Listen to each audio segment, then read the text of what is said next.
ബാട്ടിയുടെ പിന്നെ നമ്മുടെ Bhatia കാലിക്കറ്റിന്റെ WhatsApp group. ഞാൻ ബാട്ടിയുടെ കേസ് എടുത്ത് നോക്കുകയാണെന്നുണ്ടെങ്കിൽ അങ്ങനത്തെ സബ്ജക്ട്സ് എല്ലാം ഞാൻ ബാട്ടിയുടെ ക്ലാസ്സസ് കേൾക്കും. കൺസെപ്റ്റ്സ് സ്ട്രോങ് ആക്കുക എന്നുള്ളതാണ് ഈ ഫസ്റ്റ് ഇയർ തൊട്ട് ഫോർത്ത് ഇയർ വരെ ചെയ്യുന്നത്. പിന്നെ ഈ ക്വസ്റ്റ്യൻസ് ചെയ്ത് MCQ ചെയ്ത് പ്രീവിയസ് ഇയർ ക്വസ്റ്റ്യൻസ് ചെയ്ത് അങ്ങനെ തന്നെ. ഇപ്പോൾ നമ്മളെപ്പോഴും പൾസിന്റെ കൂടെ ഒരു ആപ്പ് കൂടെ കൊണ്ടുപോകണം എന്നാണ്. ഇപ്പോൾ എന്റെ കേസിൽ ഈ ഗുരുകുൽ ആപ്പായിരുന്നു മറ്റേ കൂടുതൽ ഉണ്ടായിരുന്നത്. മീൻസ് മുന്നേ നോക്കുന്ന സമയത്ത് എല്ലാ ക്വസ്റ്റ്യൻസ് നോക്കുമായിരുന്നു. പിന്നെ ഞാൻ സ്റ്റാർ ചെയ്ത ക്വസ്റ്റ്യൻസ് മാത്രമേ നോക്കുള്ളൂ.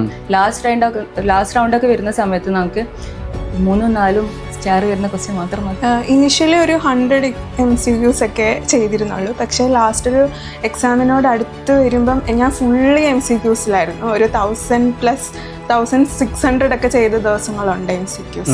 അപ്പൊ ഞാൻ ബിഗിനിങ്ങിൽ തന്നെ ഞാനൊരു 1000 ക്വസ്റ്റ്യൻസ് ഒക്കെ സോൾവ് ചെയ്യുമായിരുന്നു. അപ്പം 1000 ക്വസ്റ്റ്യൻസ് ചില ദിവസം 1200 സോൾവ് ചെയ്യുമായിരുന്നു. അപ്പൊ അങ്ങനെ ആ ഒരു പേസ് കീപ്പ് ചെയ്തു ഒരു 3 months.